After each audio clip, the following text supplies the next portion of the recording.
दोस्तों, इंडिया का ये विशाल ऐतिहासिक ब्रिज हमारे लिए एक हेरिटेज, अंग्रेजी शासनकाल का साक्षी, बेहतरीन वास्तुकला और उत्कृष्ट निर्माण की एक मिसाल है। ये एक ब्रिटिश कालीन ब्रिज है जिसकी पहचान आज भी वैश्विक स्तर पर है। इसे देखने के लिए न सिर्फ देश के लोग आते हैं बल्कि विदेशी लोग भी इसे देखने के लिए आते हैं। इस हिस्टोरिकल ब्रिज को 16 जनवरी सन 1892 को अमेरिका में कैलिफोर्निया से प्रकाशित अखबार पैसिफिक रूरल प्रेस ने मुख्य पृष्ठ पर छपे लेख में इसे सिंचाई के लिए एक महान योजना और इंजीनियरिंग का एक बेजोड़ उदाहरण बताया था। आर्किटेक्ट की भाषा में इस तरह के ब्रिज को एक्वेडक्ट कहते हैं। ये ब्रिज कहाँ पर स्थित है, इसे कब बनाया गया, इसे बनाने में कितना समय लगा, ये पुल कितना पुराना है, इसके इंजीनियर कौन थे, ये सब आपको हम बताएंगे। ये पुल आर्किटेक्ट का बेहतरीन उदाहरण इसलिए भी है क्योंकि इस पुल के जरिए ही नदी के ऊपर से नहर बहती है। आपने देखा होगा कि ज़्यादातर पुल ऐसे हैं जिनके नीचे से नदी और नहरें निकली हुई हैं, क्योंकि नदी और नहरों को पार करने के लिए ही इनके ऊपर पुलों का निर्माण किया जाता है।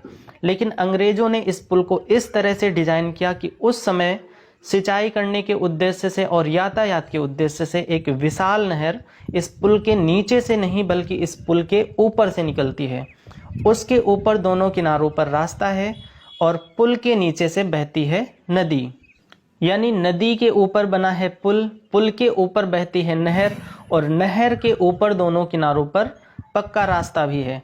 वैसे तो किसी भी पुल की मियाद 100 साल मानी जाती है, लेकिन अंग्रेजों का बनवाया ये ब्रिज 135 साल से भी ज़्यादा पुराना है और आज भी आप देख सकते हैं कि ये पूरी तरह से यूज में है और पूरी तरह से मजबूत है। आपको बता दें कि जब गुजरात में मोरबी पुल हादसा हुआ था, उसके बाद इंजीनियरों ने इस पुल का भी निरीक्षण किया और ये पाया कि ये एक्वेडक्ट अभी भी पूरी तरह से मजबूत और सुरक्षित है और अभी ये न जाने कितने वर्षों तक अपनी सेवाएं देता रहेगा, इसके बारे में कुछ नहीं कहा जा सकता। खैर, इस वक्त हम हैं उत्तर प्रदेश राज्य के कासगंज जिले के नदरई गांव के निकट, जहां पर ये पुल स्थित है। मैं आपको एक साथ दिखाता हूं। नीचे आप देखो, ये नदी बह रही है। इस नदी का नाम है काली नदी और पुल के ऊपर से ये नहर बह रही है। इसका नाम है गंगा नहर। नहर के दोनों किनारों पर रास्ता है। इसमें एक तरफ का रास्ता ज़्यादा चौड़ा है जिसके ऊपर से 4 पहिया वाहन यहाँ तक कि डीसीएम तक आसानी से निकल जाते हैं, और दूसरे किनारे पर जो रास्ता है वो अपेक्षाकृत थोड़ा सकरा है जिससे आप आसानी से साइकिल, मोटरसाइकिल निकाल सकते हैं। जब इस ब्रिज का निर्माण हुआ उस समय हमारे देश में ईस्ट इंडिया कंपनी का शासन था। तब अंग्रेजी हुकूमत ने साल 1885 से साल 1889 के बीच इस ब्रिज का निर्माण करवाया था। इस तरह से इसे बनने में 4 साल का समय लगा था। इस पुल को झाल का पुल भी कहा जाता है। इस पुल की लंबाई 346 मीटर यानी लगभग 1176 फीट है और इसकी ऊंचाई 100 फीट है। इस पुल की कैनाल का पानी डिस्चार्ज करने की कैपेसिटी 7095 क्यूसेक है। इस पुल का डिजाइन एक British civil engineer William Good ने आयरलैंड के कार्क विश्वविद्यालय के सहयोग से साल 1882 में तैयार किया था। आपको ये भी बता दें कि आयरलैंड, जो कि पश्चिमी यूरोप का एक देश है, वहाँ के जिस कार्क विश्वविद्यालय के सहयोग से इसे डिजाइन किया गया था, वहाँ पर आज भी नदरई पुल निर्माण शैली सिविल इंजीनियरिंग के पाठ्यक्रम का हिस्सा है और कार्क यूनिवर्सिटी के सभागार में इस पुल का पूरा ब्यौरा आज भी संरक्षित है। इस यूनिवर्सिटी के सिविल इंजीनियरिंग के स्टूडेंट आज भी शैक्षिक भ्रमण पर इस शानदार पुल को देखने और इसका अध्ययन करने के लिए आते हैं। आप देख सकते हैं कि ये पूरा पुल पक्की ईंटों से निर्मित है। आपको बता दें कि इसे बनाने में कहीं पर भी सरिये का उपयोग नहीं किया गया है। इसकी एक एक ईंट बहुत ही मजबूत है। भले ही ये अंग्रेजों की कोई हवेली नहीं है, ये एक पुल ही है, लेकिन आप देख सकते हैं कि इसका निर्माण बहुत ही उत्कृष्ट और बहुत ही ज़बरदस्त है। इसमें फिनिशिंग का बहुत ही ध्यान रखा गया है और आप देख सकते हैं कि हर जगह पर गजब की फिनिशिंग है। इसकी एक एक ईंट इतनी मजबूत है और इतनी मजबूती से जुड़ी हुई है कि अगर कोई भी ईंट निकाली जाए तो बहुत मुश्किल से टूट टूट कर ही निकलेगी।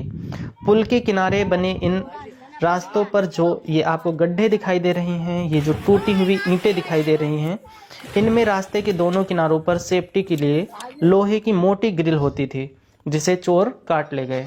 इसमें ये जो बड़े बड़े टनल जैसे यानी कि सुरंग नुमा जो गड्ढे दिखाई दे रहे हैं, ये नहर के नीचे नीचे यानी कि इस पुल के अंदर अंदर एक ओर से दूसरी ओर तक जाते हैं, लेकिन दूसरी तरफ से ये बंद हैं।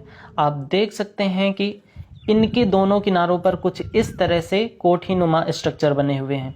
इन कोठीनुमा स्ट्रक्चर की जो स्लैब है वो भी ईंटों से ही निर्मित है और कहीं पर भी सरिये का इस्तेमाल नहीं हुआ है। इनके अंदर नीचे उतरने के लिए भी जगह है, लेकिन लोगों ने अंदर बहुत गंदगी मचा रखी है। पूरे पुल की एक एक ईंट बहुत ही बेहतरीन तरीके से लगाई गई है। इस पुल के ऊपर ये जो गंगा नहर बह रही है, ये हरिद्वार से आती है।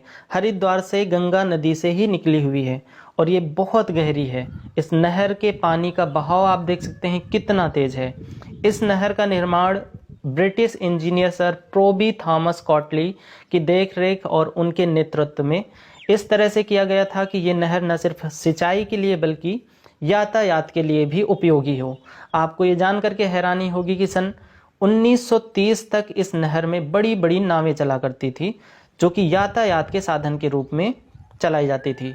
इस नहर की लंबाई 560 किलोमीटर है। आप देख सकते हैं कि इस पुल को बेहतरीन खूबसूरत लुक और मजबूती देने के लिए इसमें कहीं कहीं पर इस तरह से स्टोन का भी प्रयोग किया गया है। पुल के इस हिस्से को आप देख सकते हैं, इसमें लीकेज की वजह से ये पानी आ रहा है। कई और जगहों पर भी इसी तरह से धीरे धीरे पानी का रिसाव है। इस पुल की लंबाई और इसके स्ट्रक्चर को देखकर पता लगता है कि किसी ज़माने में ये काली नदी काफ़ी ज़्यादा विस्तृत क्षेत्र में बहती होगी या इसमें बाढ़ भी आती रही होगी। लेकिन अब आप देख सकते हैं कि ये नदी जो है, ये काली नदी एक गंदे नाले में तब्दील हो चुकी है। ये पुल आज भी बेहद शानदार है। 135 साल से भी ज़्यादा पुराने इस पुल की वास्तुकला, बेहतरीन कारीगरी और इसका गुणवत्तापूर्ण निर्माण वाकई काबिले तारीफ है। ये पुल आसपास के लोगों के लिए तो एक पिकनिक स्पॉट की तरह है। वैसे तो यहाँ पर पूरे दिन ही लोगों का आना जाना बना रहता है, लेकिन शाम के वक्त यहाँ पर बहुत सारे लोग आते हैं। इस पुल के आसपास काफ़ी ज़्यादा कूड़ा कचरा बिखरा हुआ पड़ा है, जो कि देखने में बहुत ही ख़राब लगता है और ये अच्छी बात नहीं है। यहाँ के आसपास के क्षेत्र को और भी अच्छे से डेवलप किया जाना चाहिए। खैर, आपको ये ब्रिज कैसा लगा आप हमें कमेंट करके ज़रूर बताइए। वीडियो पसंद आई हो तो वीडियो को लाइक कीजिए और शेयर भी कीजिए और हमारे पेज को भी लाइक कीजिए। शुक्रिया।